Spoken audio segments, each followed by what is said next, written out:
Salam əziz və hörmətli dostlar. Bu gün də bərnamə yenə də farsça olacaqdır. Çünki istiruq türklərdən əlavə onlar ki farsı bilirlər və İran adlanan siyasi varlıq yerlərində yaşırlar. Onlar da bu bəhsləri görsünlər və bilsinlər ki biz nə istiruq. Təkcə özümüzü axtarmırıq. دوستlar bu برنامه دوستان سلام عرض میکنم. امیدوارم که روز خوبی داشته باشید. انصاف علی هدایت هستم و با 10مین قسمت یا بخش از سری برنامه‌های مهندسی جهل در خدمتتون خواهم بود. مهندسی جهل چه بخواهیم چه نخواهیم در ایران وجود داره و این از 100 سال گذشته تا الان این دوام داشته و بر روی نه تنها بر روی ترک ها، عرب ها، بلوچ ها، لر ها، کیلک ها، مازنی ها، کرد ها، بلکه حتی روی فارس ها هم کار کردن و شستشوی مغزی دادن اینها رو.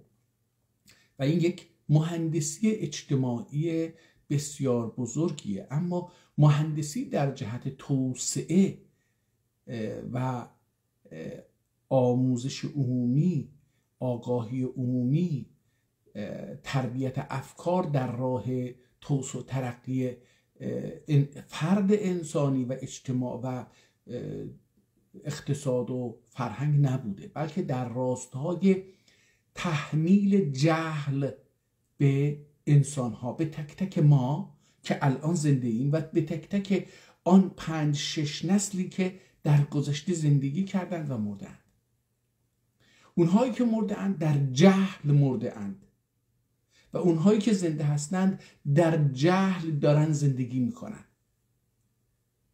و من با این برنامه مهندسی جهل و به توسط دوستان ترک اندیشمند و متفکر و زحمتکشی که زندگی و اموالشون رو وقف این مسیر کرده اند که شما و من از جهل آزاد بشیم و آگاه بشیم، به کمک هم دیگه داریم تلاش میکنیم که جامعه رو، افراد رو، انسانها رو آگاه بکنیم. اگر به خاطر داشته باشید، من الان صفحه تلویزیون مانیتور من در اینترنت در یوتیوب دیده میشه. اگر دوستان بخوان اینجا بخوان من رو ببینن میتونن برن به یوتیوب و اونجا برنامه الان داره زنده پخش میشه، میتونن اونجا ببینن. در تلگرام یک کانالی هست به نام الیاز مالار، با حروف عربی بنویسید الیاز مالار، این کانال پیدا میشه. این کانال رو من الان باز میکنم. دوستان این کانال یک کانال بی‌طرف هستش، برای اینکه بحث سیاسی نمیکنه، اصلا هیچ بحثی رو نداره این آدم. اسم این آدم اسمی رو که برای خودش برای این کانال انتخاب کرده آذرباش کتابخانه، کتابخانه آذرباش هستش و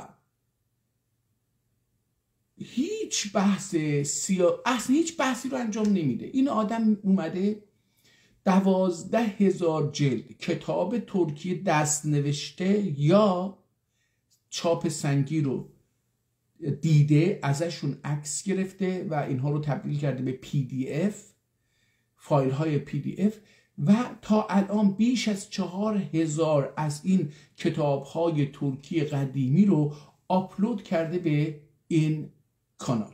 شما میتونید تو این کانال این کتاب رو ببینید، دانلود بکنید و با قدرت زبان ترکی در مقایسه با زبان فارسی آشنا بشید.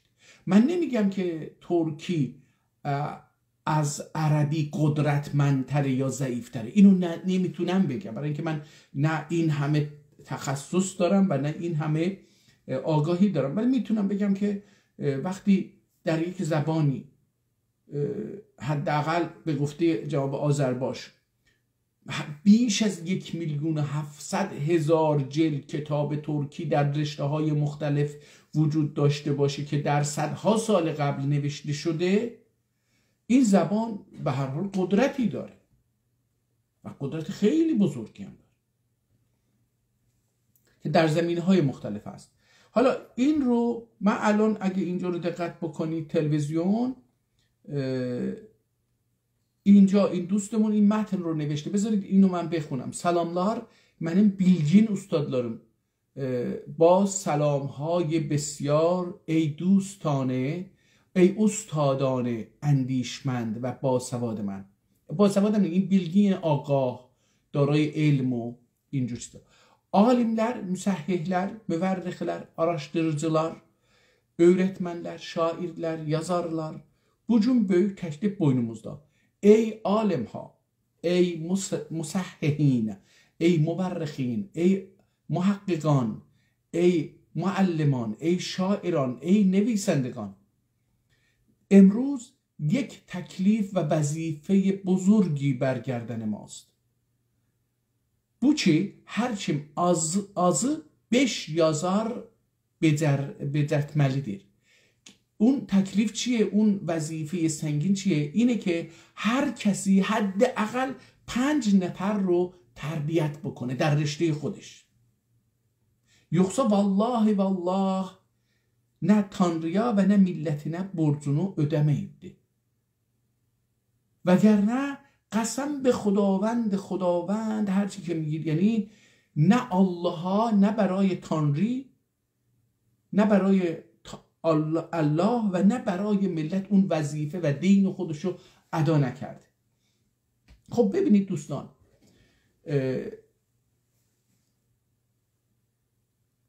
ترک ها صدها هزار نگیم الان با توجه به همین چیزی که در ایران چاپ شده، یه کتابی هست که نشون دادیم دیروز هم نشون دادم، اسم 17,000 کتاب خطی قدیمی دست نوشته در کتابخانه های دنیا به زبان ترکی رو جمع آوری کرده. یه فهرستی از این در ایران چاپ شده. این اسم کتاب کی هست، نویسندش اگر بوده معلوم بوده کی هست، عرضم به حضورتون کتاب در چه وضعیتی به چه شکلی چاپ شده، در چه موضوعی هست، در کدوم کتابخونه هست، در کدوم کشوره، اینها رو همه رو نوشته. این آقا هم، آقای آذرباش هم 12,000 جلد کتاب رو جمع آوری کرده، PDF شو. کار بسیار بزرگی و عظیمی، کار یک دولت رو انجام داده. PDF 12,000 جلد رو گذاشته. و همچنین آقای دکتر محمد رضا باغبان کریمی هم 1000 جلد کتاب رو هم خودش رو و هم احتمالاً PDF رو جمع آوری کرده به زبان ترکی. حالا ببینید هر کدوم از این مصححین، محققین بیان، تاریخ نویسان، کتاب دستی خانها بیان یه حداقل 5 نفر رو آموزش بدن که اینها بتونن اولا روی پا، از نظر اقتصادی روی پای خودشون بایستن. دوما اینها تمرکز اینها روی آثار ترکی باشه. اگر ما اینها رو خودمون تربیت نکنیم، فرض بگیریم که جمهوری اسلامی یا ایران بیاد تربیت بکنه، اینها میرن در خدمت زبان فارسی خواهند بود، در قسمت اون یکی چیزها خواهند بود. ما اگر خودمون ترکا بیایم تخصص خودمون رو به دیگران هموطنانمون یاد بدیم، حتی من تشویق میکنم دوستان رو بیاید مدرسه باز بکنید، برید از دولت بگید آقا من میخوام یه مدرسه خصوصی باز بکنم برای بزرگسالان، مثلا برای افرادی که بالای 18 سالشونه، میخوام مثلا در رابطه با کتاب‌های تاریخ، کتاب‌های دستی نویش، صحافی یاد بدم، کتاب خوندن یاد بدم، ترجمهش رو یاد بدم و اینا. یه پولی هم بگیرید از اینها، بذارید اینها برن دنبال این کار و این کار.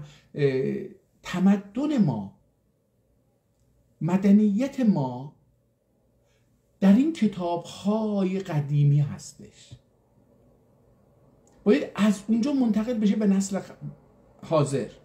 متاسفانه ما رو از نسل گذشته قطع کردن، ما هیچ دسترسی به اونها برای اینکه باور نمی کنیم. اونقدر ذهن ما رو با جهل مرکب ترکیب کردن و ترتیب دادن و تربیت کردن که ما فکر می‌کنیم اصلا زبان ترکی کتاب نداره. من انصاف علی هدایت بعد از 60 سال تازه متوجه میشم که کتاب ترکی هم وجود داشته، من نمیدونستم.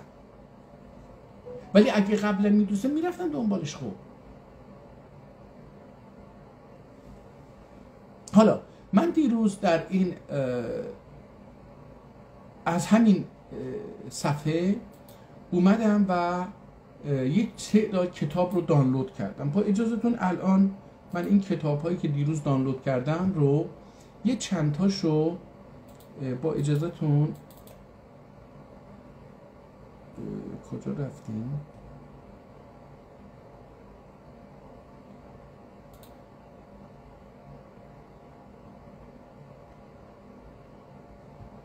من کجا رفتم اصلا؟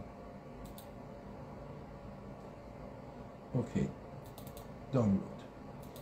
اوکی در اینجا چند تا از این کتاب ها رو دانلود کردم که با اجازهتون اینها رو شروع بکنیم بخونیم.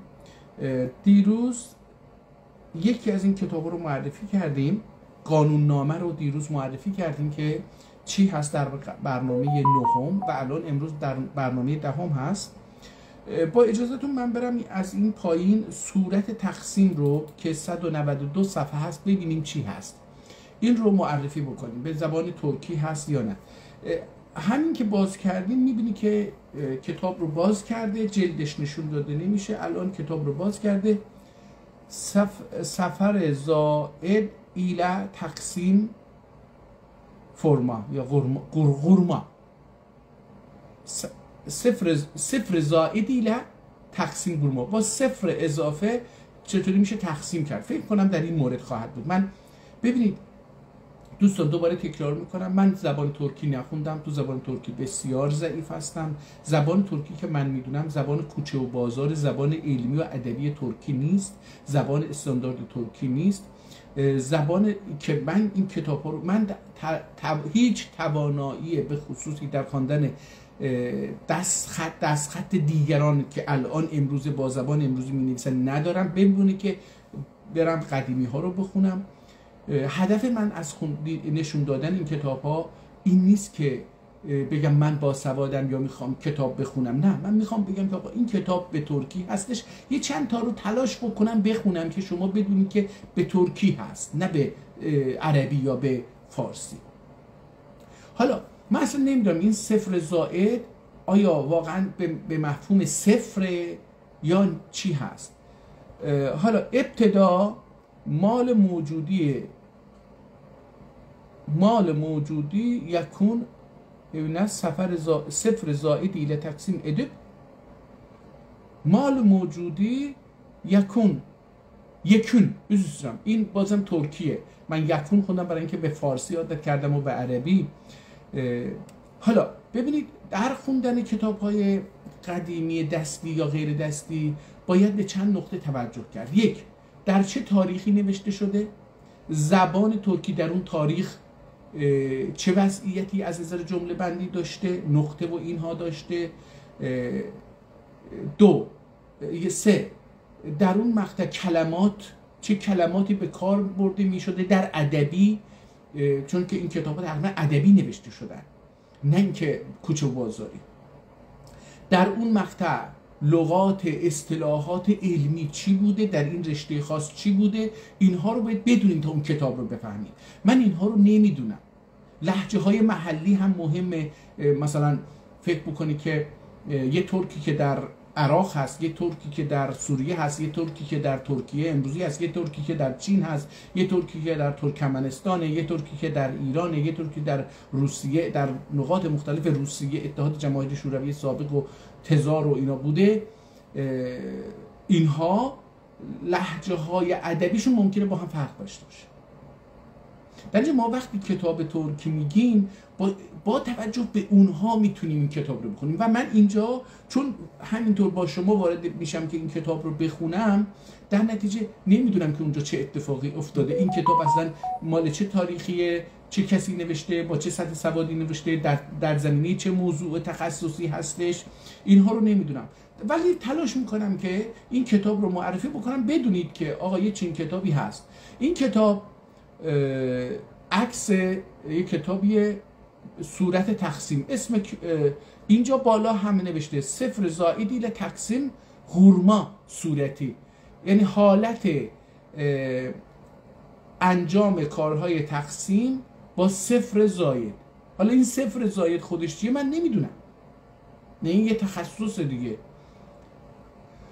اسم کتاب هست صورت تقسیم. به تقسیمه kaç sıfır zait golundu ise zerbin kökünden yekününden ter ببینید خیلی تخصصیه، در مورد ریاضی هست. چیزی که تا الان فهمیدم اینه که یه چیزی هستش موجود هستش، اموالی موجود هستش، این رو به طور خلاصه یکون خلاصه یا کلی این رو با یه صفر زائد تقسیم میکنن، خارج قسمتش هر چی باشه حالا اون رو ضرب در اینجور چیزا. من دیگه اینها رو متوجه نمیشم. من یکی از تنبل‌ترین شاگردان دوره ریاضی و آمار هم در مدرسه هم در دانشگاه بودم. در نتیجه حالا ببینید اون هیون چیز بوده. ببینید اینجا مال موجود میگه مثلا فرض بکنید 30 تاست. حالا این کتاب به تدریج میگم که چی هست. مال موجود 30 تاست. اینجا اومده این نمیدونم هیون باید بخونیم، لیون باید بخونیم، چی بخونیم نمیدونم، چون با کتاب آشنا نیستم. میشه البته که بعد از اینکه چند صفحه این کتاب رو خوند میشه اینها رو کاملا در آورد. مال موجود ölen 30 عددی صفر زائد ile 65'e taksim خارج قسمت فرق آلمان. میگه که مال موجود 30 هستش، با صفر زائد 65 میشه 65 اینو میشه کرد و تقسیم خارج قسمت فرق 6 oldu. میگه که با تقسیم به خارج قسمت بکنیم فرقش میشه 6. نمیدونم این من متوجه نشدم این چی هست. حالا اینجا ببینیم این آدم چیکار کرده. میگه که احتمالاً دویون هم باشه، این شاید دویون باشه، به جای هویون دویون باشه، بدهی. سی زید 30 تا داره، امر 20 تا داره، بکرم 15 تا داره، میشه 65 تا. گفت آقا این عدد 65 تاست. حالا اینجا اومده این کار این 65 رو به 4 و 41 164 و 304 اینجا یک کار. ببینید اومده به زبان ترکی ریاضیات پیشرفته رو داره توضیح میده.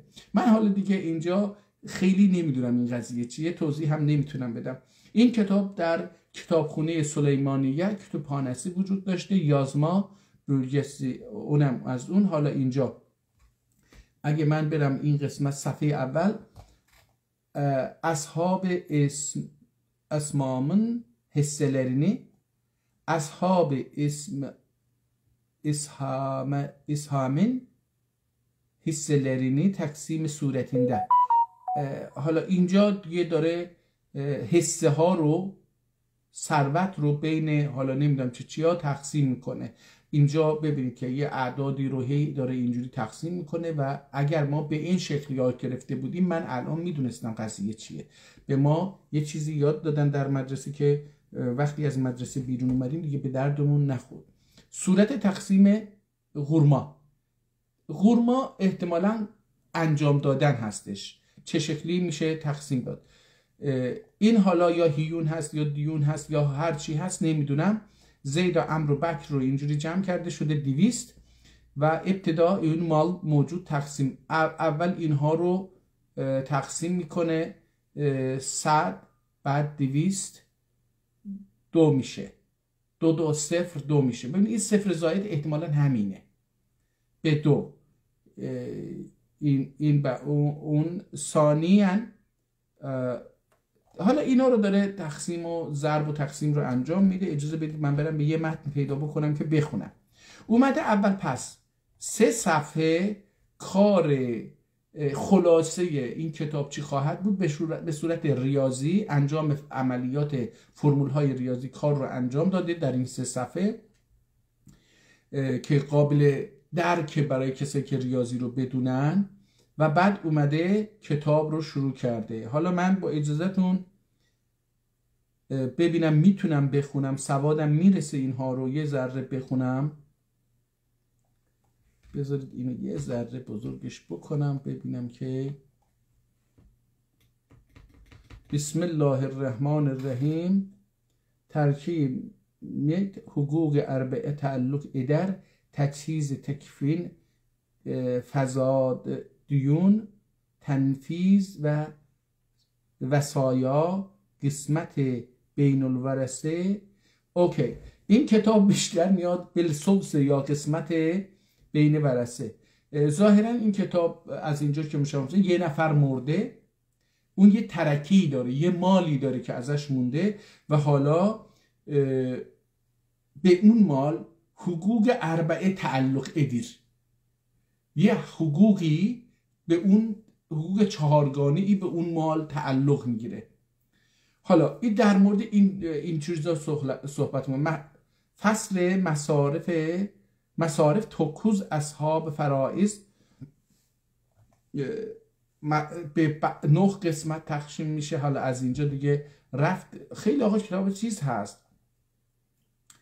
اصحاب سهام اون ایکیدور، کسانی که این فصل رو دارم میگم، این حالا باید از اول آدم میخوند، حالا بذار ببینم میتونم بخونم چون اینجا دیگه غصبه نسبتاً یا غصبه نسبیه ردشلی دوزل اروز زل اروز النسبی زل ارهام مولل موالا.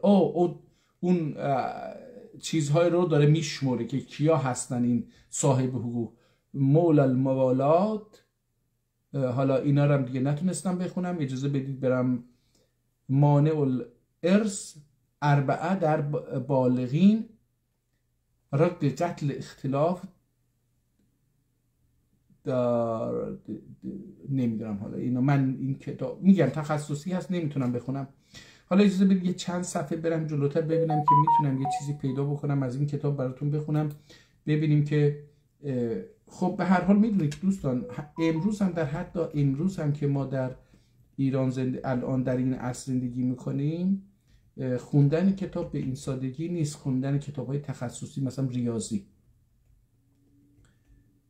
در نتیجه حالا اون یه مقدمه‌ای بوده، اومده رساله فرائض، یه کتاب یه مسائلی در مورد رساله فرائض اونجا اینجا گفته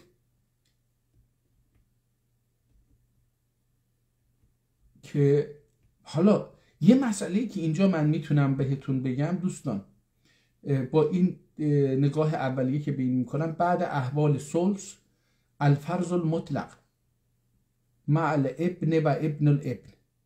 فرض مطلق در مورد چی هستش؟ در مورد فرزند فرزند فرزند. و الفرض و تعصیب مع الابنت و ابنت الابن، برای دختر و پسر و مع الابنت و ابنت الابن، با دختر و دختران پسر. اینجا دیده میشه این کتاب چه چیزی رو برای من الان نشون میده. نگاه کنید، بذارید اینو کوچکتر بکنم یه ذره. دوستان الان که من به این کتاب به این 2 صفحه نگاه میکنم، میبینم که زبان ریاضیات عربیه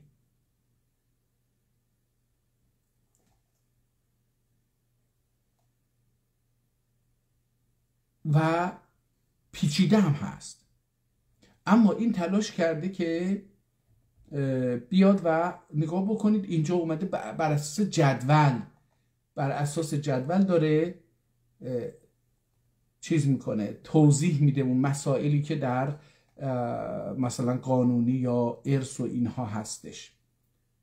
مثلا ببینید اینجا گفته پدر، اگر یکی مرده باشه اول در مورد پدرش داره بحث میکنه، اب، بعد دوباره اب هست، دوباره نصف بنت الابن، نصفش هم به دختر پسر میرسه، نصف زوج، نصفش هم به زوج میرسه.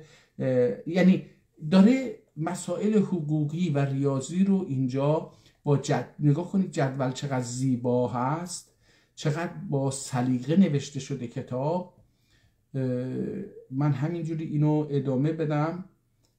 برای اینها بحث‌های حقوقی، سیاسی، مالی که در جامعه رخ میده. ممکنه که شما و من اینو زیاد متوجه نباشیم، اما کسایی که یکی بمیره مثلا و اون وقتی یکی مرده و اموالی ازش مونده، حالا یا نمونده، حتی قرض داره، فلان داره، نمیدونم اینا رو باید چه کار کرد. حالا این یکی مرده و این مثلا 10 تا پسر داره، 8 تا دختر داره. حالا این پسرها هر کدوم مثلا 2-3 تا پسر دارن، 3-4 تا دختر دارن، نمیدونم دخترها هر کدوم 4-5 تا پسر دارن، 3-4 تا دختر دارن و اینها مثلا مجموعاً مثلا 30-40 نفر هستن. این 30-40 نفر از اون پدر بزرگی که مرده یا پدری که مرده چه ارثی رو میبرن. حالا زنش هست یا زنانش هست، اینا هم هست. یعنی حالا مثلا پدرش هست، برادرانش هست، نمیدونم اینا رو چجوری باید اینها رو چیز کرد. در نتیجه یک کتاب تخصصی بسیار قدرتمند در این باره هستش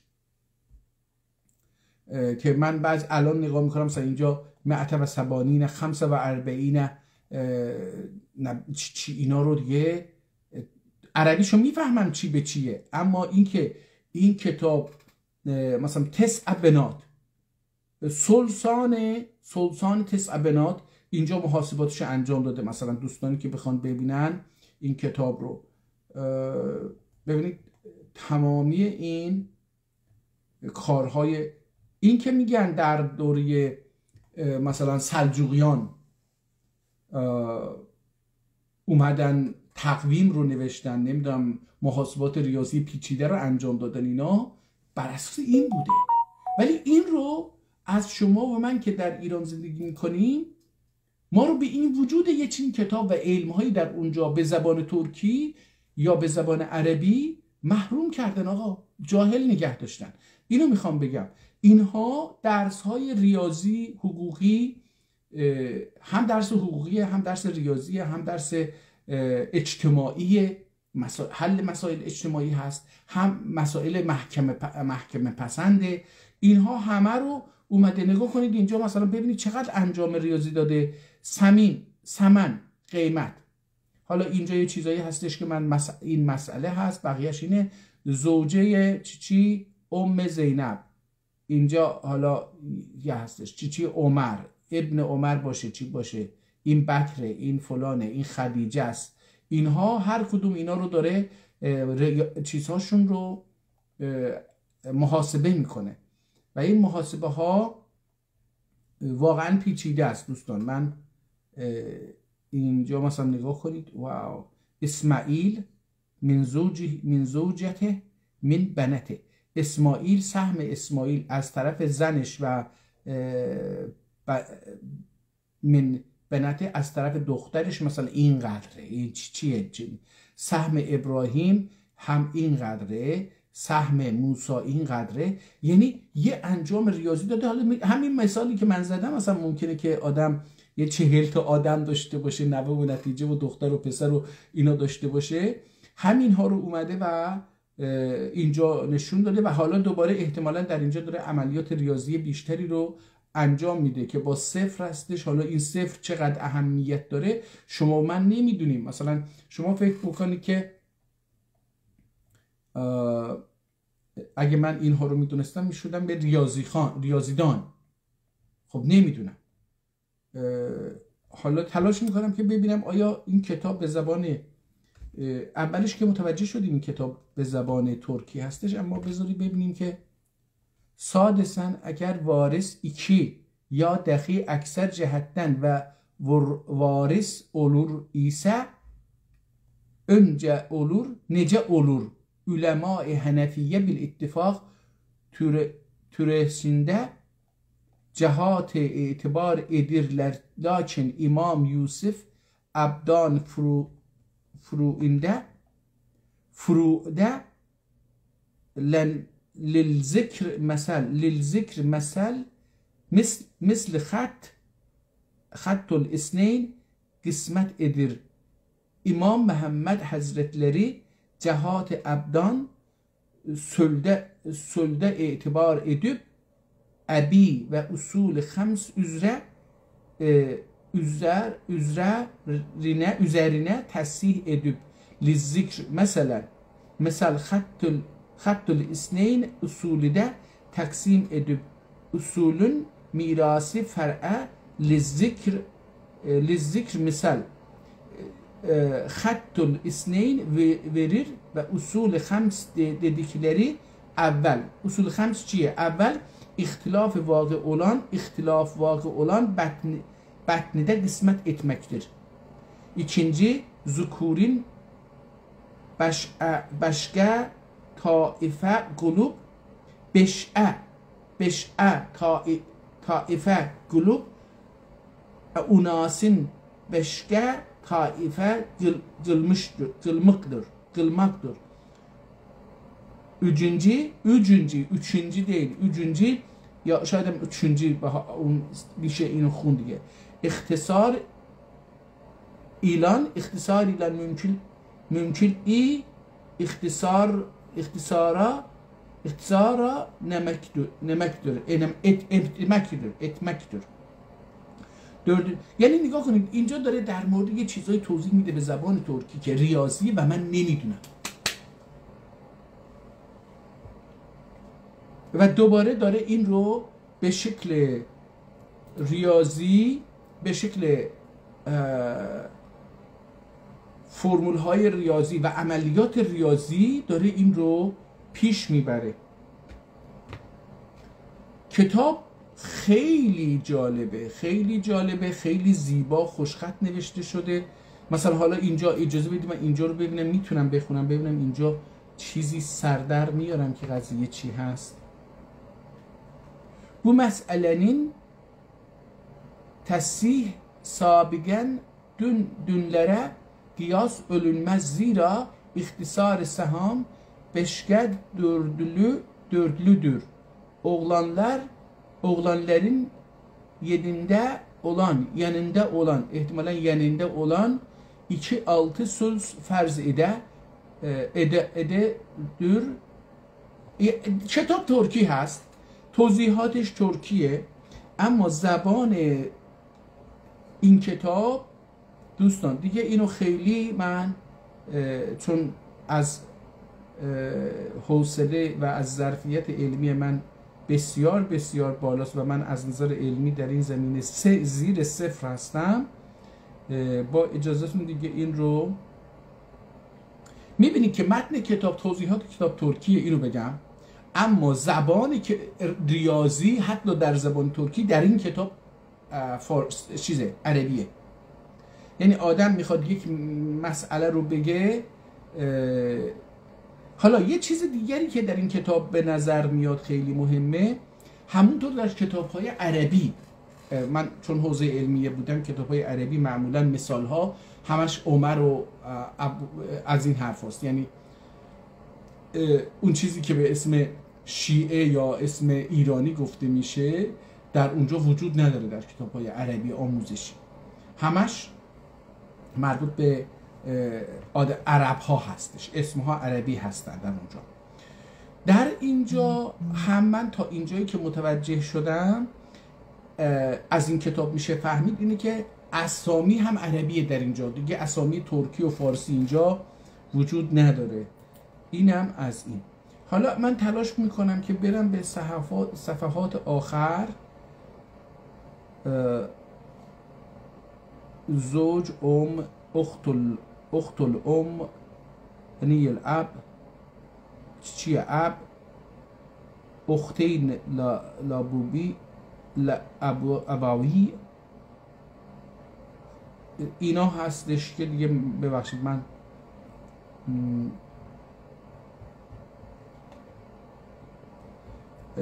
یه مقدار با سرعت اینجا رو برم. سورة الرجل له ابنان و لابنه ان واحد فلذلك الرجل.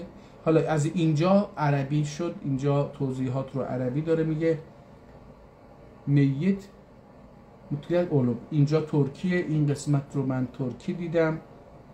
اعتاق eden için 3 rub اعتاق eden için 4. حالا دیگه توضیح میده دیگه اینا ریاضیه من کلمات رو معنیشو بعضیاشو میفهمم اما واقعیت اینه که این زبان علم یک علم و علم بسیار پیچیده‌ای هم هستش. من سر در نمیارم، دارم میرم که ببینم میشه یه تاریخ از این کتاب در بیاریم که در چه تاریخی این کتاب نوشته شده یا نویسندش چی هست. اگه بتونم این رو پیدا بکنم یه چیزی در این باره خیلی عالی میشه. داریم میرسیم به صفحه های آخر، یه مقدار اینجا رو یواشتر بریم ببینیم که چی هست. اذا اردت ان تقسیم المال الموجود بین الورثه فاقسمه اولا الى اصل المساله ثم اضرب الحاصل الى سهم كل منهم لذلك سمع و وجب. مال موجود 8897 احتمالا مسئله اینم آخرش هم اومده دوباره با یه جمله عربی کتاب رو تکمیل کرده که مال موجود رو چجوری باید تقسیم کرد. این هست دوستان. من اسم نویسنده رو ندیدم، دوباره برگردم صفحه اول ببینم که تو صفحه اول یه چیزی میتونم در این رابطه، در تاریخ یه چیزی در این رابطه پیدا بکنم که ببینیم. نه اینجا هم نیست، اینجا هم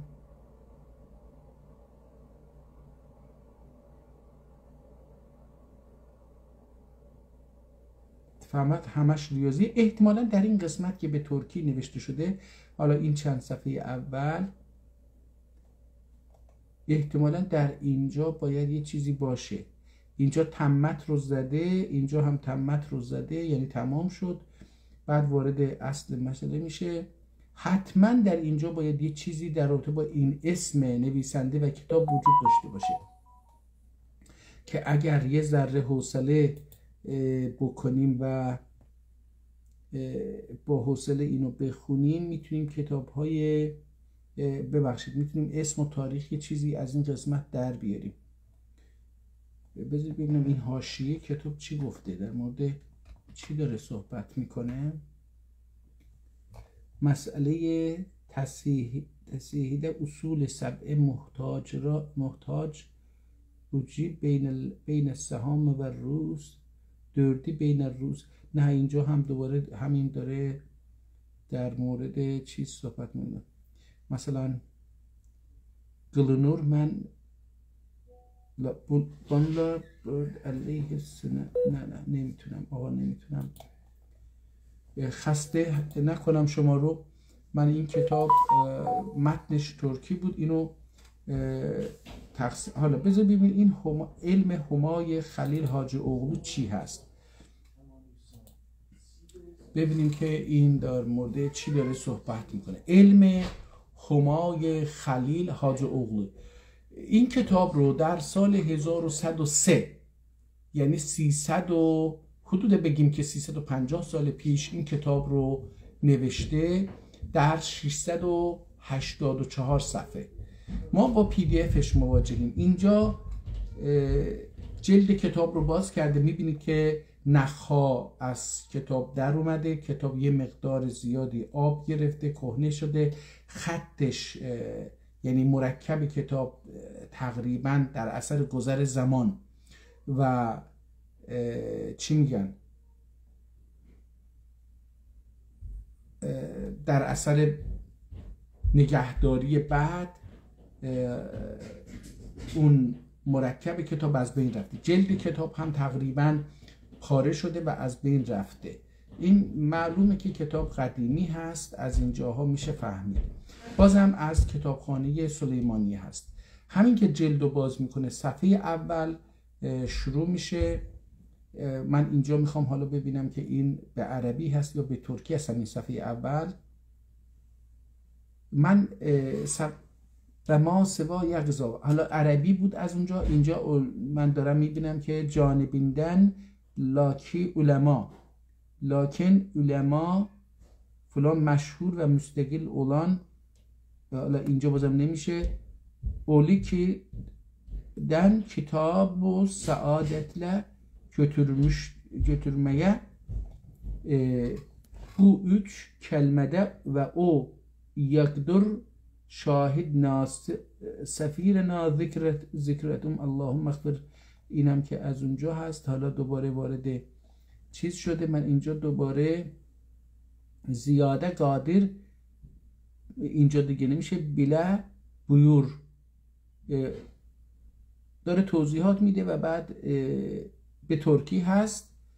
اجازه بدید ببینیم اینجا چی میگه. یه جایی پیدا بکنیم که namaz kılsa müminlerden elbette onların şefaati makbul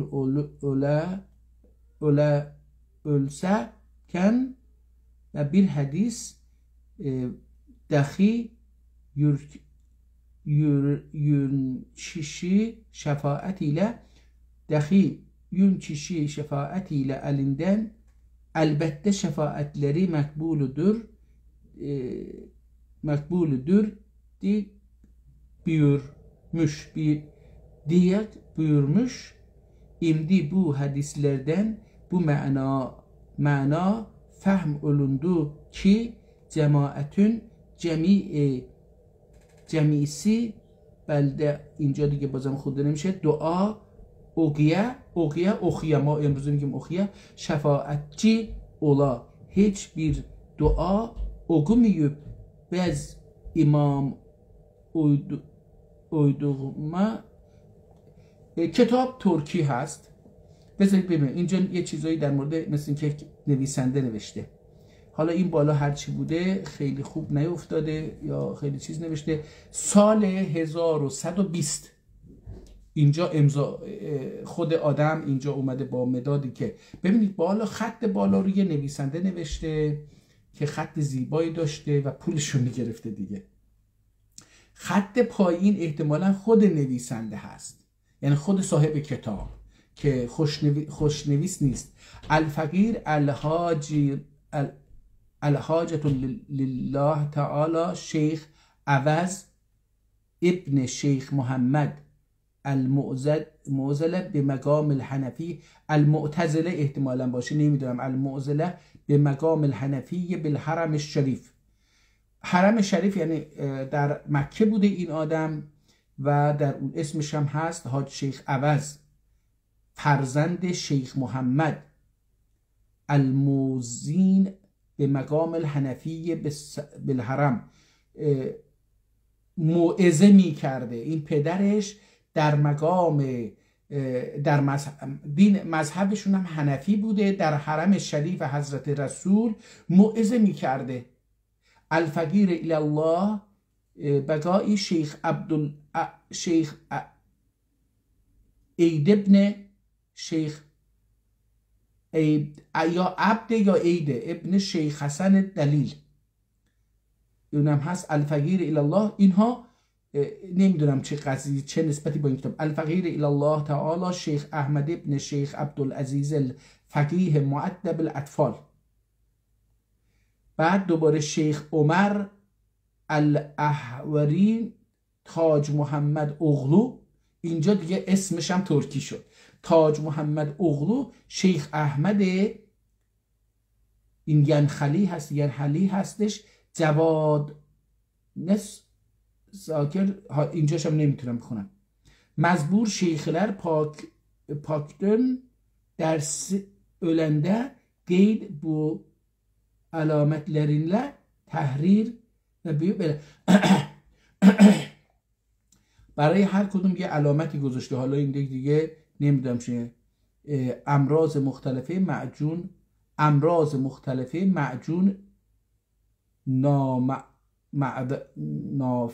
نافع‌دür.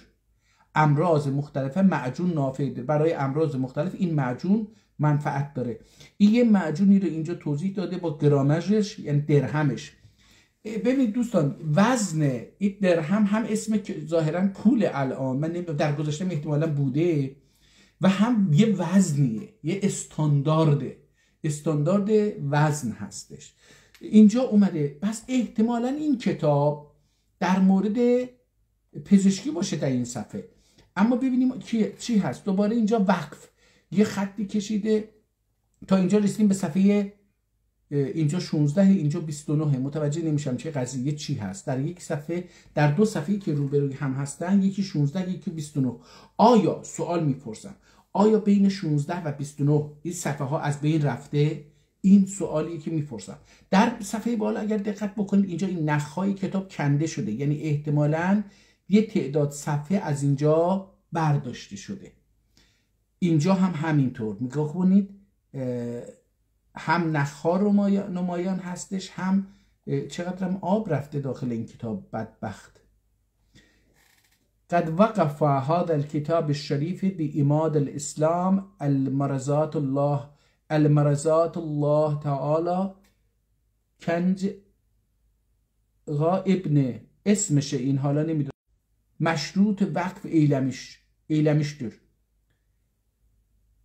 ان لا یباع ولا یرحس ولا یرجع عنها.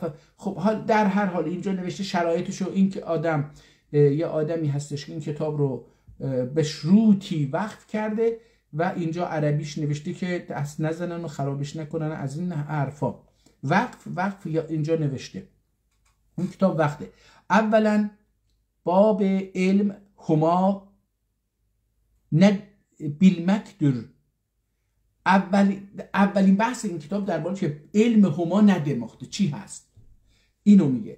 ikinci ایمان باینdur، ایمان بیاننده‌دür. در مرحله فصل دوم یا مرحله دوم این کتاب درباره ایمان چی هست، در بیان مفهوم ایمان هست. üçüncü ایمان کمالن تفصیلی بیاننده‌دür، در بیان کمال تفصیلی ایمان. شرح زیادی در مورد تکمیل ایمان میگه. حالا dördüncü صفات انسانان بیاننده‌دür. در بحث چهارم این خیلی برای من جالب شد، در بیان صفات و مشخصه های یک انسان خوب چیه. مثلا beşinci مسائل الفاظ küfrüdür. بخش پنجم در مورد مسائلیه که به کلم در رابطه با کفر، احتمالاً حالا که یا کفر نمیدونم، این ممکن ر خونده باشه یا فقط ف خونده باشه، الفاظ کفر کافی لفظ خود در مورد خود معنی کلمات داره صحبت میکنه. حالا این کف کفر اینو نمیدونم. یعنی altıncı صلوات شرط بیاننده‌دür. بحث ششم در مورد بیان شروط صلوات هست. yedinci فصل عبودیت بیاننده‌دür. عبدیت یا عبودیت خیلی خونده نمیشه. این فصل در مورد توضیح عبدیت عبودیت هستش. عبدیت عبد بندگی خدا. سکزینجی فصل رنگ های قرمز خیلی بیشتر از رنگ های سیاه رفته در اثر این مرور زمان.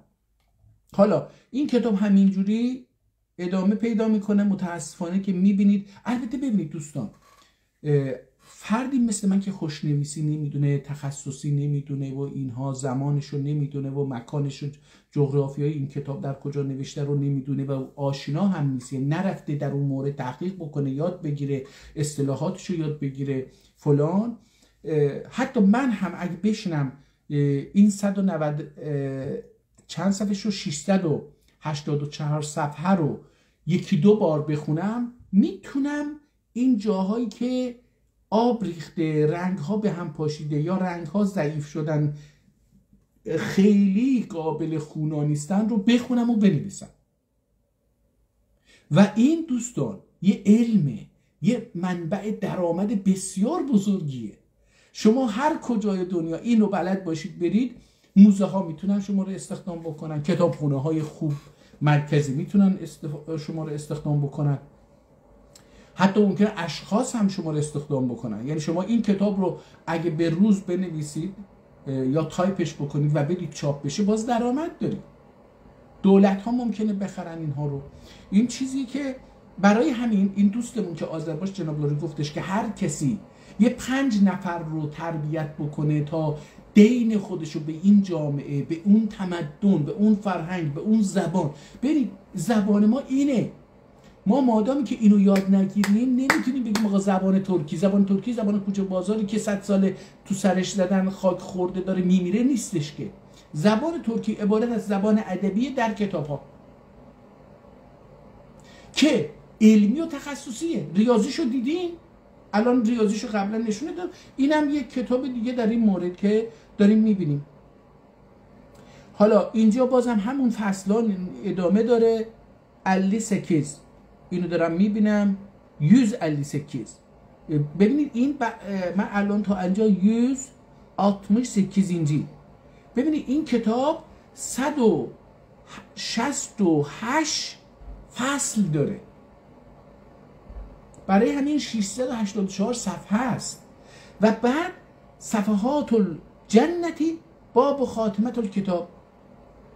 این بخش موضوع آخرین فصل کتاب 168 چی هست؟ صفات الجنت،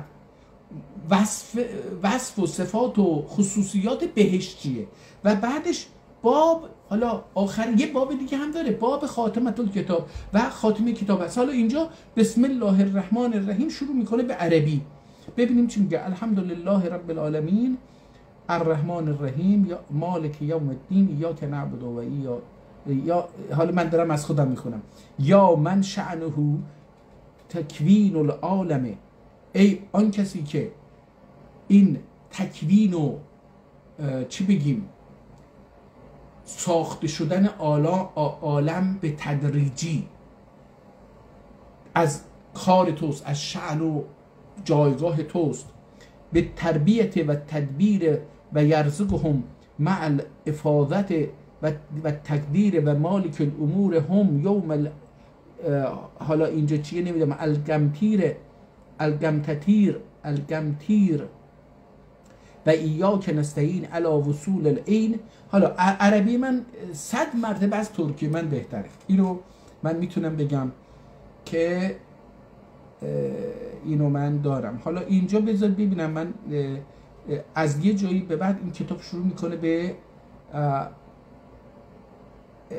از عربی در میاد از و بلغ حبیب الله عربا فصحاسی عربا فصیحاسی bir معنای معقولی حائز جدن bir محسوسه تشبیه اولدور چی مخاطبlerine زیاده فهم حاصل اولا میش یا اولا بس بو مبارک حدیثه ده. حالا یه حدیثی رو گفته در بالا که داره اینو به توضیح میده.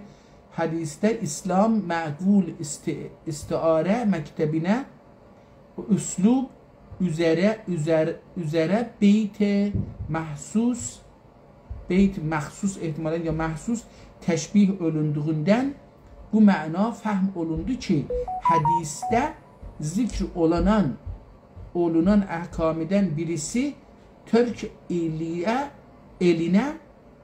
eline Müslüm dilmiye zira ki müştebehun beh olan beytdir 4 دیوان ile bir سقفden ibarettir. حالا میبینید که داره به زبان ترکی خیلی خط زیبایی داره، قابل خوندن به وسیله منه که ترکی رو خوب نمیدونم و این خطم البته این خط خیلی خوشم اومد، میشه این رو ادامه داد و خوند. خیلی هم این کتاب جالب هست. بذارید یه 10-20 صفحه برم پایین تر ببینم که اینجا مثلا این صفحه رو ببینیم شماره چند زده، شماره نزده، ببینیم میشه خوند یا نه. و مکلندن و دخی شأنine layık olmayan manalardan از manaهایی که şaiq şan jayگah اجتماعی افرادی. şanine layık olmayan manalardan حالا در مورد اون داره توضیح میده. Üçüncü şart halali halala اعتقاد edip. شرط سوم در مورد این که به حلال بودن حلال اعتقاد داشته باشه. dördüncü شرط، حالا در مورد شرط چی داره صحبت میکنه؟ این باید اول آدم بدونه بعد بفهمی که چی داره میگه. این از اینجای کتاب شروع میشه. جالبی این کتاب با بقیه کتاب در اینه که بقیه کتابایی که تا الان معرفی کردم، احتمالاً 13 جلد کتاب رو معرفی کردم، در اینجا اینه که این کتاب با صداهای بلند و کوتاه رو نوشته. یعنی و میشه فهمید مثلا آسی کندویه متعلق عذاب کروب غایبانه معناسی بولونمادغو چون اینجا یه حدیث آورده حالا چی هست؟ ینفع ایمانهم فلان، نمیتونم بخونم خیلی. ikinci şart budur ki Hakkı Teala bi menzilet Hakkı Teala'yı menezzeh bakturdukten ve اوladın حالا دیگه حالا dördüncü şart چیه؟ حرامه اعتقاد ایلمکدür. شرط چهارم اینه که به حرام بودن حرام اعتقاد داشته باشه. بر حلال حرام دسه bir حلال حرام دسه یا خود حرام حلال دسه کافردür. اگر یه حلالی رو به یه حلالی حرام بگه، به یه حرامی حلال بگه، کافره. ne kadar namaz kılıp oruç tutursa da mesela şunun gibi ki bir Müslüman leşkerinin üzerine galip olup mallerin یغما ادر. میگه اگر این کارو بکنه، مثلا یه حلالی رو حرام بکنه یا بکنه، نماز قلوب oruç tut، اگر حتی نماز و اینا بخونه، مثل اینه که şunun gibi، şunun یعنی مثل این، şunun مثل اینه که bir Müslümanların به روی سپاه مسلمانان، به لشکر مسلمانان چیکار کرده؟ üzerine غالب olup، میگه برای لشکر مسلمان غالب شده، یعنی اونها رو کشته و اونها رو مغلوب کرده. و مالların یغما edip، و اونların مالların یغبdı. یغما دوستان ببینید اینجا خیلی زیبا. الان من اینجا متوجه شدم یغما، من قبلا میگم یغما یه کلمه فارسیه، الان اینجا میگم که یغما edip یعنی اینو یغبده، به چنگ آورده، غارت کرده. یغما از اینجا متوجه میشیم که از کلمه ترکی هست. یغما edip ederler، belki oğulların ve kızların esir ederler. میگه حتی پسران و دختران اون مسلمان ها رو هم اسیر کرده. اگر حلال درسلر کافر olur. اگر اینها رو بگه حلال، این هم مسلمان رو بکشم، هم اموالشون غارت بکنم، هم دخترها و پسراشون رو به اسیری بگیرم، میگه این کافر olur. جمیع علما گتنده در گات میشه طبقه، نزد. جمیع علما گتنده حاصل شون نینه که شریعت حرام دیه آکا حلال اونا حلال. اینجا آک نیست، اونا یعنی به اون، آنا حلال. حالا دیگه ادامه داره دیگه. کتاب آقا ترکی هست، خیلی زیبا نوشته شده. بخشی از برعکس اون صفحه های اول که تقریبا از بین رفته بود، در اینجا اون مدادهای قرمز رنگ خیلی باخته، ولی این خود کتاب یه جالبی دیگه داره که شیوه نوشتاری این او رو که گذاشته و حتی اضافه هم گذاشته برای اینکه صداها رو خوب البته این کتاب صداها رو که گذاشته ما میتونیم مثلا تغمدی، مثلا من این کلمه رو اینجا اگه نشونه بدم، مثلا این تغمدی، ما مثلا اگه اینو نگذاشته بود من اصلا نمیدونم تغمدی یعنی چی، چجوری باید بخونم، ولی این با اون صداهایی که گذاشته او داره به من بی سواد میگه آقا این کلمه در اون وقت به این شکل خونده میشد، صداش اینجوری در میومد. و دخی، مثلا این داخی نیست، این دخی نوشته اونجا، اون زمان داخی نمیشه، ما الان میگیم مثلا داخی، ولی اونجا گفته دخی ایمان کتروز کی کتروز مثلا من کتروز الان خوندم دقت کردم اینجا داره کتروز کی حق تعالی نجه قدیم عیسی صفاتلری دخی قدیم دور.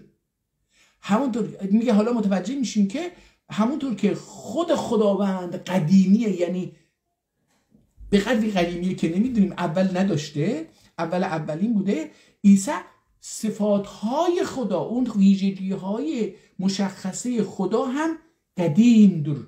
صفات الله ند عینی دور نه غیری، صفات الله نه عینی دور نه غیری. این صفاتی که به خدا نسبت میدیم نه عین خودش خداست و نه غیر از خداست. من این بحث رو پیش یه آیت اللهی در تبریز خونده بودم، از اونجا اینو فهمیدم که این در مورد چی داره میشه. دور، غیر دور، نه یکیم واحد اشرنون نه اینی دور نه اینی نه غیری olduğu gibi ve hakkı Teala eşitcidir. ببین eşitcidir اسم فاعل درست کرده، eşit شنیدن، eşitcidir میشنوه، lakin bizim gibi kulakla değil. Lakin مثل ما bizim gibi yani مثل bizim gibi kulakla değil. اما با این گوشتی نیست و جمعی جزئیات و کلیات عالمدür. الله خداوند به جمعی جزئیات و کلیات عالمه، آگاهه و قادردür و توانا هستش. قدرتله و دخی حقه قدرتله و دخی حق تعالی باقیدür. میگه هم با قدرته و همچنین دخی همچنین حق تعالی باقیدür و این خداوند باقی هست، ادامه داره. جنت جهنم gibi و bunların اهلی gibi، همونطور که جنت و جهنم و مثل جنت و جهنم و bunların یعنی این دوتا اهل این دوتا مثل اونها که باقی هستن میمونن. حالا دیگه کتاب ترکی خیلی زیبا در مورد مسائل دینی هستش.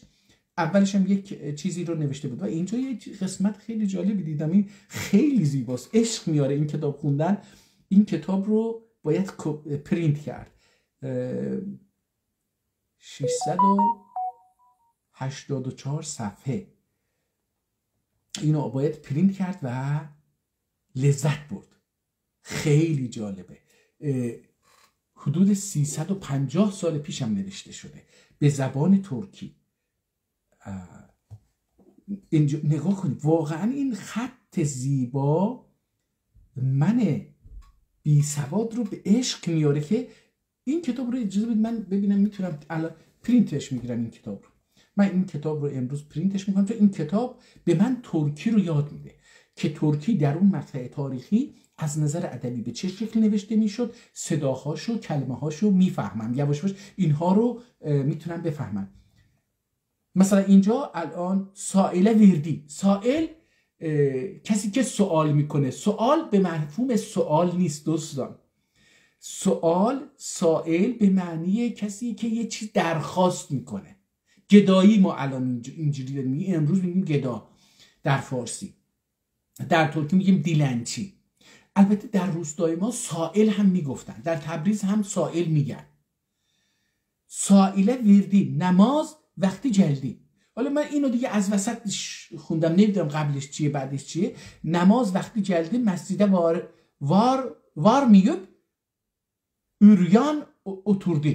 میگه وقت نماز اومد اما این نرفت به مجلس. بچه وار میگه وارماق یعنی وار اولماق از بودن هست، اما وارماق یعنی اینجا به رسیدن به مجلس مسجد. ولی نگاه بکنید اینجا از کلمه وار که بودن و هستی و اگزیستنس هست چقدر زیبا صحبت کرده که به مسجد وار میشه، در مسجد حضور پیدا میکنه، هستیش در مسجده. اما منفی میکنه، میگه که وار میوب یعنی مسجده وجودش در مسجد نیست. مسجد وار میوب اوریان oturdu. اوریان لخت، اوریان احتمالاً ترکی باید باشه. اوریان oturdu bu خصوصی خلق eşidip uyuya ve sesleşirken. حالا دیگه باید اینها رو یواش یواش بخونم و متوجه بشم. به نظر من این کتاب خیلی کمک خواهد کرد که من زبان ترکیم بهتر بشه. این کتاب رو من نمیبندم و بذارم این پرینت بشه. به اول ببینم که این خط کتاب عوض شد. خط کتاب از اینجا، از این صفحه به بعد که دیگه شماره سفرم نزدن، البته اینجا یه چیزایی هست نمیدونم چیه، کتاب عوض میشه. اول کمته او کمته تحقیق بلور. اینجا شو نتونستم بخونم. یعنی sen demeke bir fendeden ya genden ki bu külü alem bulup evvel ulu hazrete yola bula ve اینجاش دیگه برای من یه مقدار سخت شد. بذارید ببینم میتونم حالا از یه جای دیگه شروع بکنم که این کتاب رو بخونم. من میخواستم اینو چاپ بکنم، چرا اینجوری شد؟ الله بلورانه جبرائیل بلورونه جبرائیل و نه nefs iman dedikleri budur. Bunun elinde zabun olup, zabun xar olup bu megamide olan imansız olur. Nauzu billah. Ba'dehu evvelki ruh nefsani eke no. میشه خوند آقا، میتونم اینجا رو هم دوباره یه مقدار بهتر شد اینجا کتاب نوشتش، ولی بازم همون به زبان ترکی عزیزان. یک کتاب 600 صفحه 684 صفحه کتاب در مورد مسائل بسیار غامض. تفسیر قاضی اینجا از یک قاضی صحبت میکنه که یه تفسیری داره. تقریر üzerine terk eklemektir. Eylekmektir. Ya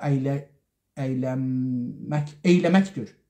Terk eylemektir. Yahud vaktin geçir kılmaktır. Vaktin geçir kılmaktır. Lakin hadisler takrir üzerine ta'dil erkan eylemek dahi namaz. اینجا شو دیگه نمیتونم بخونم. چیزی eylemektir. Zayi eylemektir. Namazi zayi eylemektir. Yani ve ruku, yani ruku ve secde kitaplar buyurduğu gibi eylemese ve ruku'da beli taraf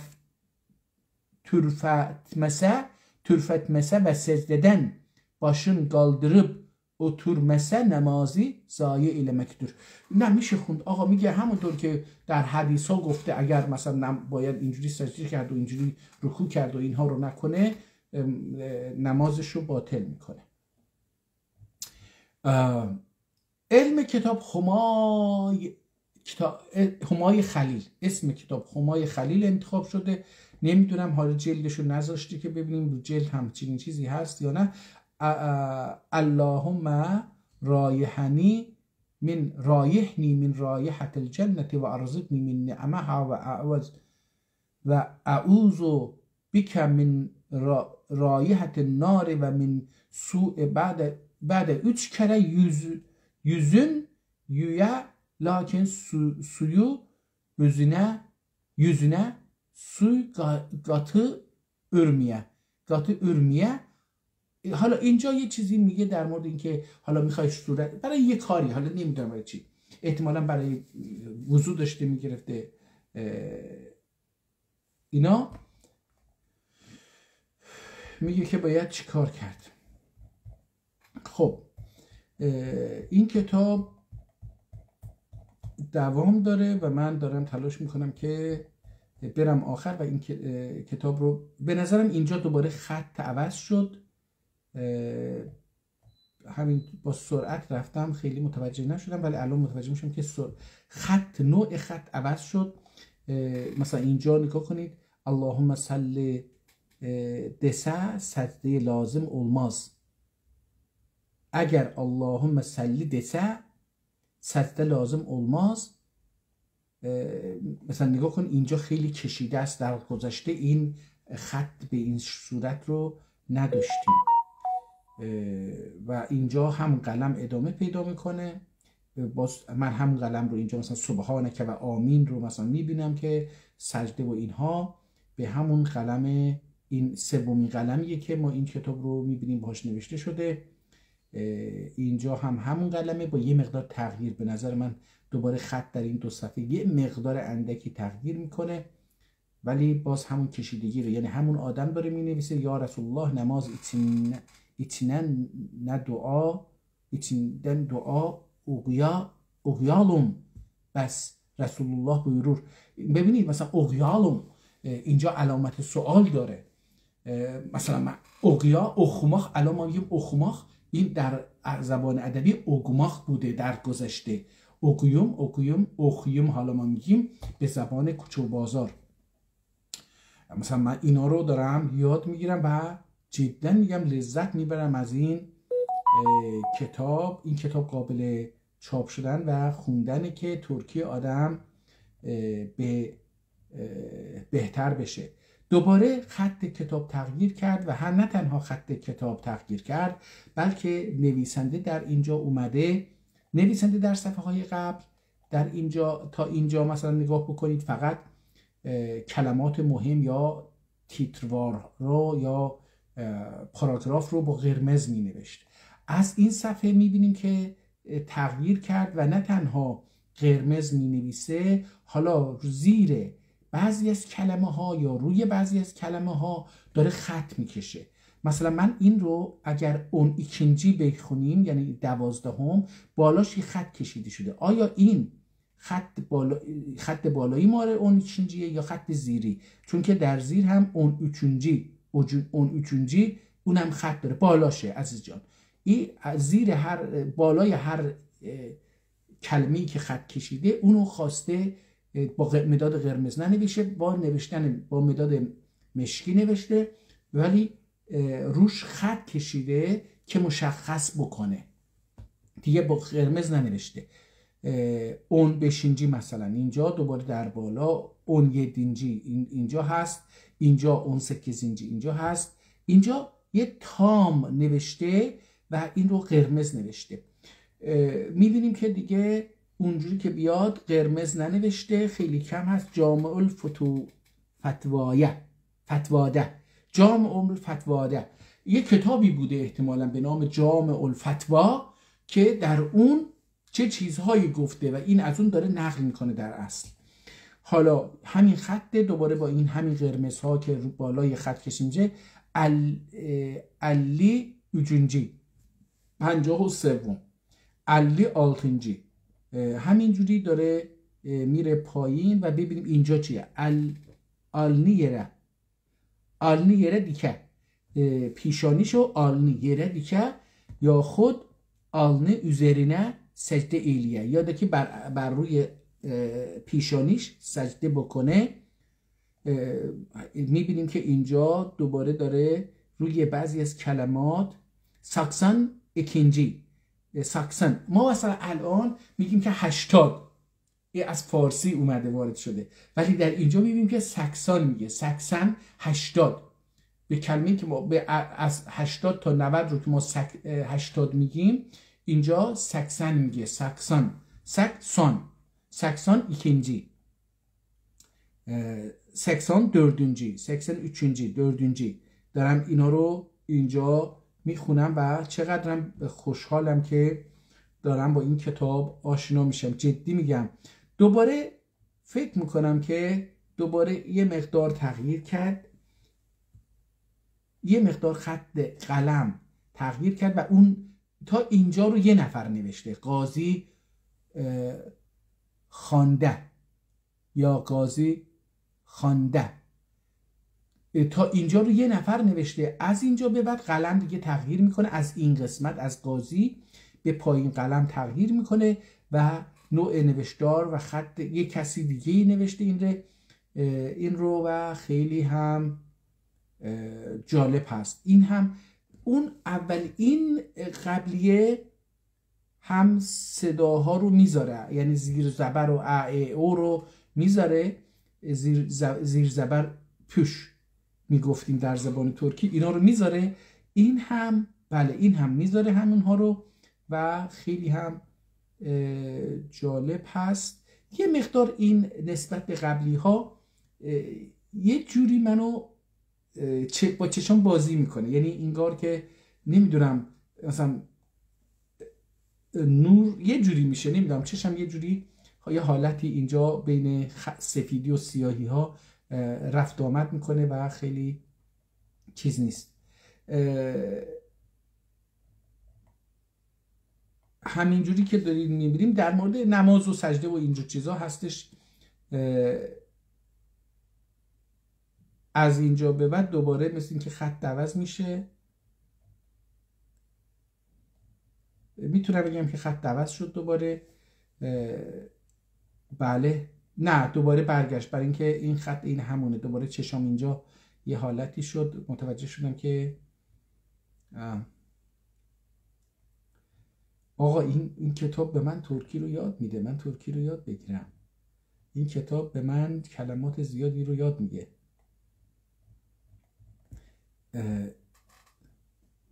صلوات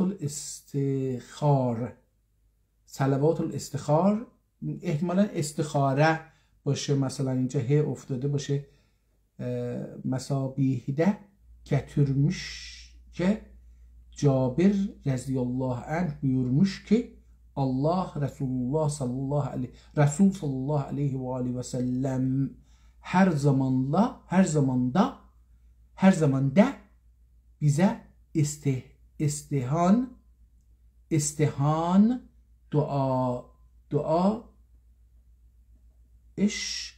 duaşın تعلیم ederdi.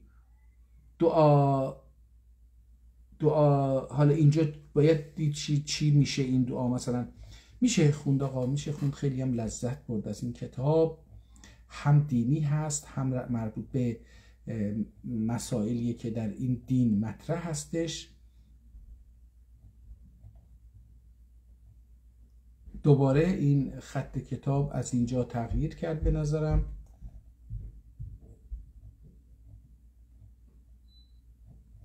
ببینید دوستان، آدم وقتی یه مقدار وقت صرف بکنه متوجه، بله اینجا دیگه کاملا متوجه شدید که خط عوض شد، به شکل بهتری در اومد به نظر من، چون که هر خطی زیباست انصافا. هر کدوم اینها یک خطی رو نشون میده و این با این پول هم در می آوردن، زندگی میکردن. من النار الیها من گولن و خلق و عمل. اللهم انا نسألك فعل الخیرامی و ترک المنکر. رو من اینجا مثلا خیرات رو خب باید خیرات بخونم، چرا خیرات می میخونم؟ بلکه این اومده نقطه رو یه جوری گذاشته بالای ته که انگار می شده. و ترک المنکرات، ولی اینجا ت رو درست نوشته. حالا اینجا دیگه این قلم افتاده دیگه، آدم اومده نقطه رو اینجوری گذاشته چسبونده به اون و من رو و حب المساکین. و حالا اینجا هم یه götürmüş که حضرت. خب این هم یه کتاب آقا جان به ترکی. بذاری بریم صفحه آخر تقریبا. خطش چقدر عوض شد و چقدر قرآن مثل قرآن. من یه کتابی داشتم، یه قرآنی داشتم در خونه، خطش دقیقا مثل اون شد و انگار که این ترکی رو به قرآن نوشته. یعنی نگاه کنید از اول این کتاب تا الان من میتونم به جرئت بگم که با حرکه گذاری بر روی یا زیر حروف صداها رو مشخص کرده و با نوشتاری که نوشته انگار که قرآن رو نوشته. یعنی به نوعی تلاش کردن این نویسنده ها که قرآن رو در زبان فارسی، در زبان ترکی تجلی بدن. لذت دارم میبرم از نوشتارشم، از خود این نوشتار و از این کلمات لذت میبرم. خیلی زیبا، خیلی. باز اینجا در یه صفحه، حالا صفحه 320 و 319 اومده وقف رو دوباره نوشته. دوباره اینجا آب روی کتاب ریخته. معلومه هر صفحه‌ای که الان میریم میبینیم که بالای صفحه ها کتاب ریخته. بسم الله الرحمن الرحیم. عقیده نجاح، صلوات مسعودی یا صلات مسعودی،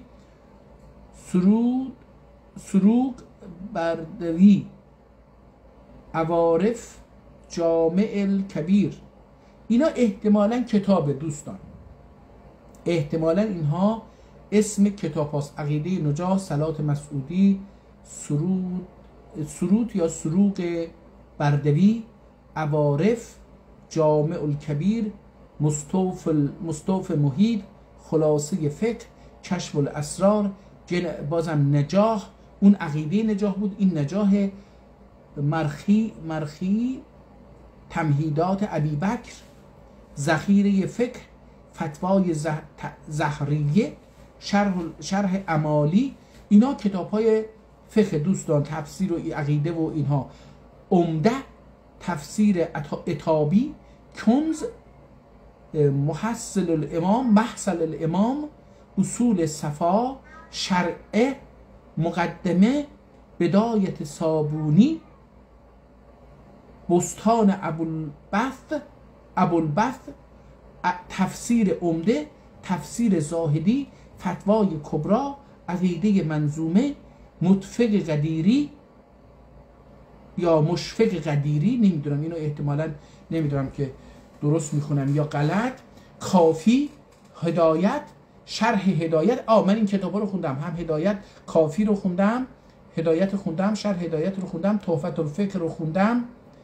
بالا هم یکی دو تا کتاب بود که اونها رو هم خونده بودم وقتی که در حوزه داشتم ملالخ میخوندم.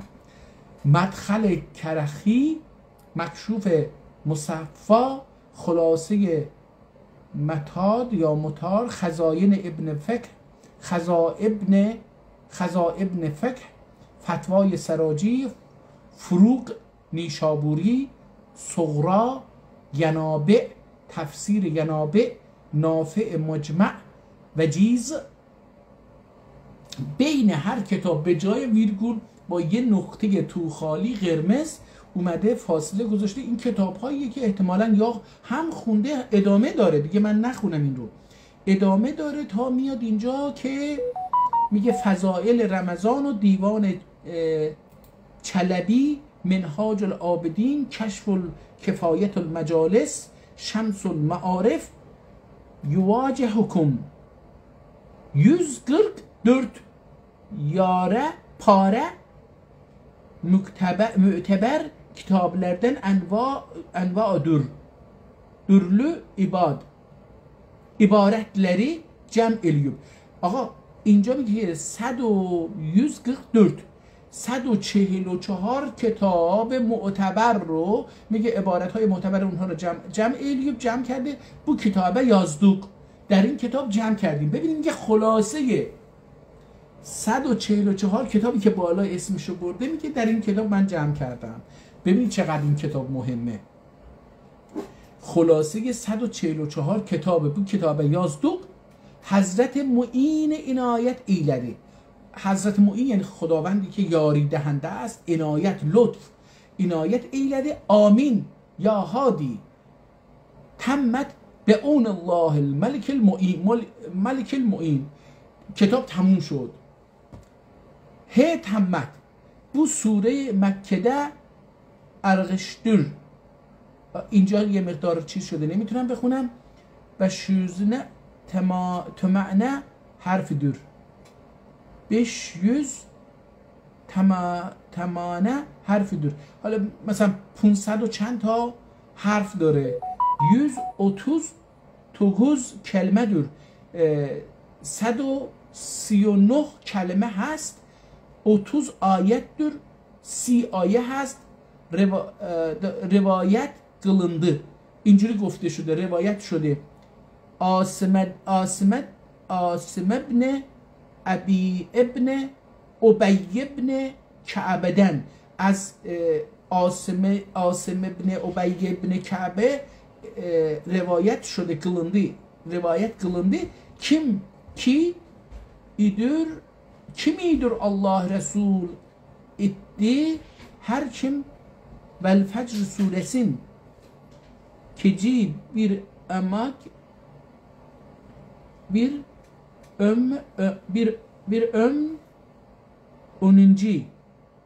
ömrünci geçesine okusa.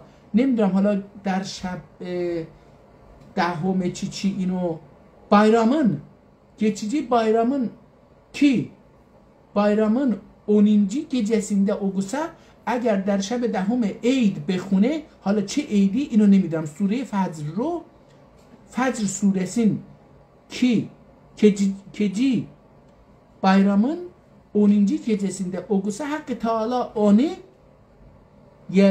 yerlerine ikram güdürlerde okusa kıyamet gününde ona nur Allah بقیتullah تعالی. حالا اینجا هم میگه که اگر این سوره رو بخونه در روز قیامت چی میشه و اینها.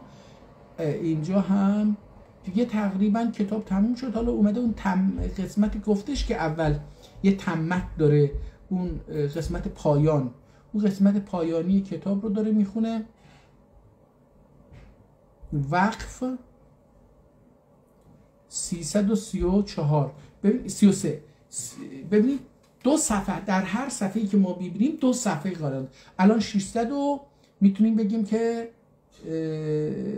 66 صفحه 666 هستیم الان. یعنی چند صفحه دیگه مونده که این کتاب تموم بشه. خیلی کتاب زیبایی. ارزش این که من امروز این همه وقت براش بذارم رو نه تنها داشت بلکه ارزشش رو داره که یه 3 ماه وقت بذارم این کتاب رو بخونم و ازش یاد بگیرم. بذار ببینیم اینجا چی نوشته. اگر بتونم اینجا رو بخونم خیلی عالی خواهد بود، برای اینکه این در مورد این کتاب یه چیز رو صاحب و ممالیک ابوبکر آقا غفر الله له و بوالدیه و احسن الیهما و الیه و لجمیع المؤمنین و المؤمنات و المسلمین و المسلمات لاحیائهم منهم و الاموات. اینجا صاحب و مالک این کتاب چی بوده؟ ابوبکر آقا. پس صاحب و مالک این کتاب نمیگه نویسنده، احتمالاً این آدم خریده این رو. ببینید دوستان برای چی نوشته؟ برای اینکه کتاب خیلی گران بوده. فکر بکنید این 600 صفحه رو من بخوام بنویسم یا یکی بخواد با این خوشخطم باشه به این حوصله هم بشینه بنویسه، احتمالاً یه 3 ماهی 4 ماهی طول میکشه که اینو کلمه به کلمه، حروف به حروف، عین اون چیزی که در یک کتاب دیگه وجود داشته بنویسه من بخرم. این کتاب خیلی گرونه، یه خودش یه ثروت دوستان. کتاب در گذشته خودش یه ثروت بود. الان شما مثلا فکر بکنید که یک طلا میخرید میذارید خونه، این طلا ثروت شماست.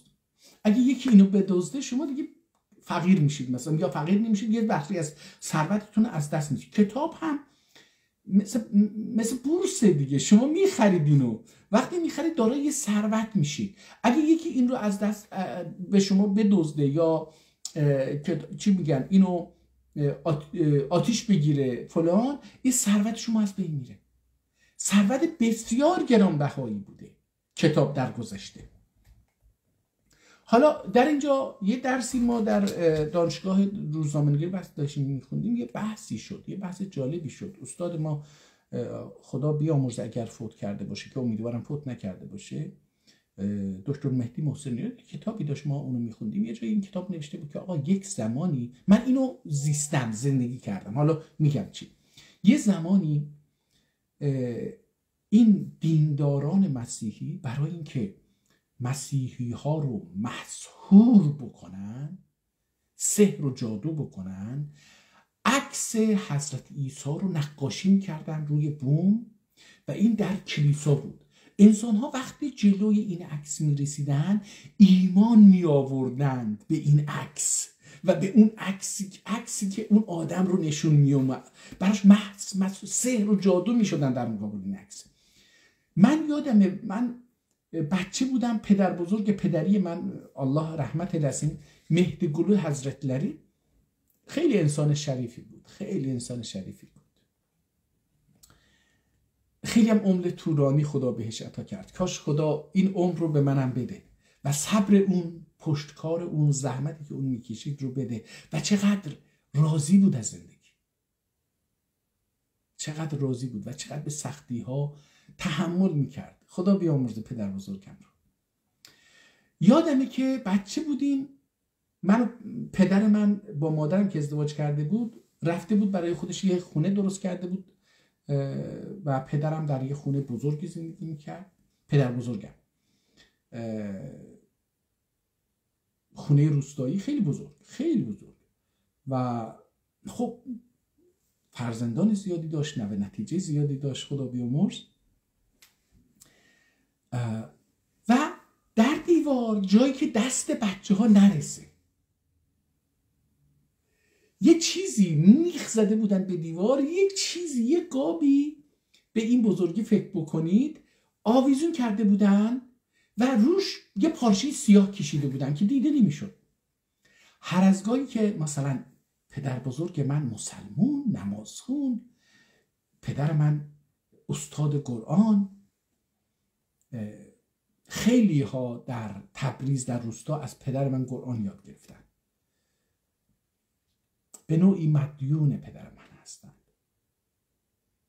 امیدوارم که در دعاهاشون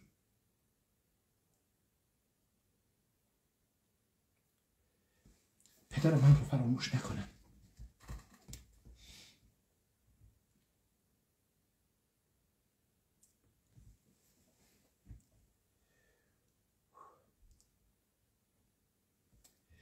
وقتی که نماز میخوند پدر بزرگم، بعضی روزها، نه هر روزی، وضو داشت، دستماز almıştı، وضو داشت،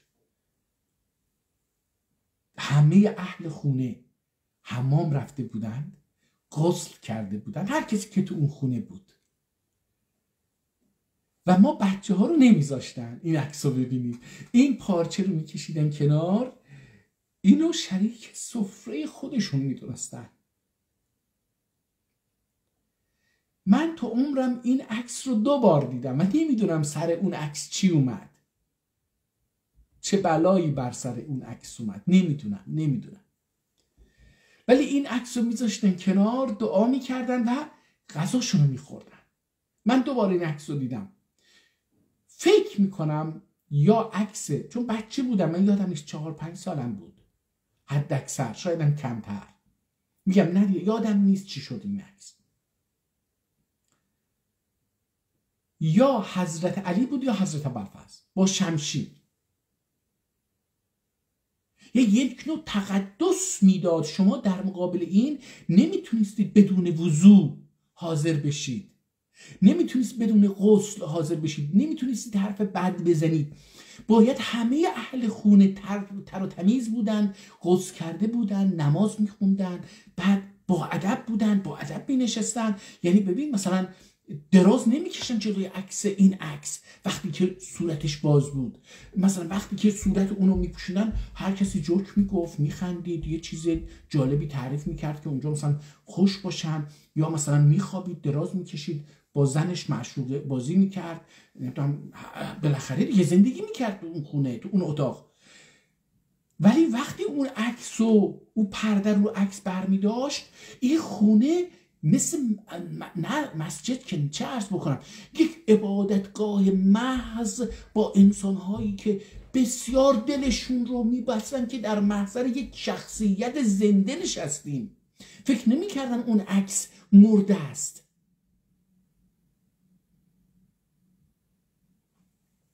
ولی هر چقدر این تکنولوژی بالا اومد،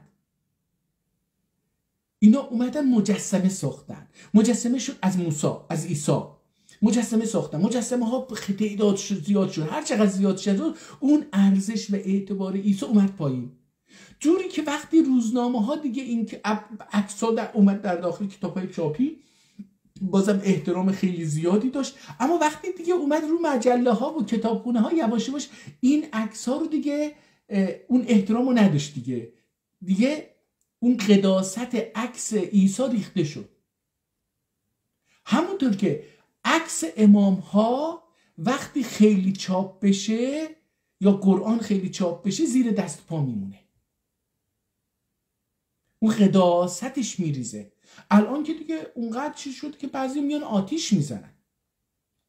در گذشته انسان ها میگفتن آقا این، من خودم شخصا من وقتی در تهران میرفتم، مثلا کلیسا میرفتم، کنیسه میرفتم، عبادتگاه های مختلف آتش پرستان، سیک ها، مذاهب مختلف میرفتم، هندوها، در عبادت های اونها شرکت میکرد، احترام میذاشتن. اگر شما وارد یه معبد سیک میشید باید مثلا سرتون رو حتما با یک چیزی بپوشونید، مثلا اونجا یه نون روغنی میارن به نام مقدس، باید اینو بخورید، مثلا مثل اونها باید رفتار بکنید. شما نمیتونی بری اونجا بگی که نه من چون مسلمانم اونجا اومدم کار تحقیق بکنم احترام نمیذارم، شما این کارو میکنید من نمیکنم، من نشون میدم که یک تافته جدا بافته در یه مجلس هستم. نه، شما باید احترام بذارید به انسان ها در اونجا، به افکارشون، اندیشهشون. حالا قبول نمیکنید یه چیز دیگه هست، ولی شما در جمع میتونید نقد بکنید بعداً، اون یه چیز دیگه هست. من مثلا یه کتاب نوشتم، رفتم با این رهبران اینها نوشتم، صحبت کردم، مثلا وقتی با اسکوف بود چی بود نمیدونم ارمنی ها در تهران دیدار کردم، این دستشو بالا آورد که مثلا ماچش بکنم، من مثلا این دستشو گرفتم چرخوندم و باش دست دادم. در کتابم نوشتم که آقا این مثل آیت الله های ما که دستشون دراز میکنه آقا منو ماچ بکن، و ما فکر میکردیم این ماچه. نه، این ماچ نیست. شما وقتی دست یکی رو میبوسید یعنی که من بزرگی شما رو قبول میکنم، مطیع شما هستم.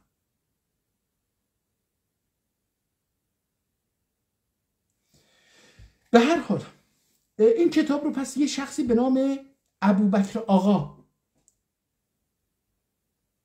آقا این کتاب رو خریده، احتمالاً السلام لنا سمد المعراجی الجی الیه ابوبکر رضی الله عنه. اینو ابوبکر هم رضی الله عنه رفته به اون ریار پیغمبر، فقال یا رسول الله اذا رأیت العرش ربک فصل. حالا اینجا دیگه تلاش میکردم یه اسمی پیدا بکنم، دیدم که نه، این بیشتر یه حدیث رو داره تعریف میکنه. نسیه واسه ابوبکر رضی الله فصل رجعت لنفسه ثم جاء جبرائیل علیه السلام فقال یا رسول الله. همین حدیث رو ادامه داره میده. میخوام ببینم که این حدیث رو هم یه جایی میاد ترجمه میکنه یا نه. بله اغلو شلاشل یا نه اغلو نیست. فی آنکه ها فرم رایت ها. این حدیث و گالت هنوز ادامه داره. این حدیث فکر کنم همه جاش عربیه. آخر کتابم با عربی شروع تموم میشه. کتاب چند صفحه دیگه داره. اجازه اینها رو ببینیم. حلم دنیب. بسم الله الرحمن الرحیم. اما یتساءلون عن النبأ العظیم الذی. اینم آیه هست انجا که میگم بسم الله الرحمن الرحیم. صلوات الله و انبیائه و ملائکه و رسوله علی. هر چی هست اینجا دیگه نمیتونم بخونم. دوباره اینجا یه چیزهایی رو نوشته. جهنم، در مورد جهنم هم یه چیزهایی نوشته، یه محاسباتی انجام داده. خیلی جالب هست دوستان. و ما بی سواد ها از این کتاب ها بی نصیب موندیم. دوستان فکر میکنم که خیلی وقت الان این دارم این کتاب رو میخونم، وقت زیادی. من میخواستم راستشو بخواید امروز بین 20 دقیقه تا نیم ساعت حد اکثر برنامه بزنم و فکر میکنم 1 ساعت و نیم شده، شاید هم بیشتر. به هر حال برای من مفید بود. نمیدونم شما براتون مفید خواهد بود یا نه. برای من خیلی مفید بود. من با یک کتاب جدید آشنا شدم. این رو امروز انشاءالله پرینت میکنم. یواش یواش اینا شروع میکنم به خوندن، یا همین اگه پرینت هم نکنم حالا در اینجا میشه این رو هر روز باز بکنم و بخونم. دوستان بسیار متشکرم. امیدوارم روز خوبی داشته باشید. باز هم تکرار میکنم خوندن این کتاب ها برای ما اعتماد به نفس تاریخی رو برمیگردونه و ما از یک منجلاب و گرداب و باطلاق بسیار ضخیم که 6 نسل، میلیون ها، بلکه صدها میلیون انسان رو درش دفن کرده در جهل، در این جهالت، از اونجا بیاره بیرون. این کتاب ها ما رو میتونه از یک جهل، حداقل از یک بخشی از جهالتی که قربانیش هستیم و ما رو دارن درش دفن میکنن، ما رو میاره بیرون. موفق باشید.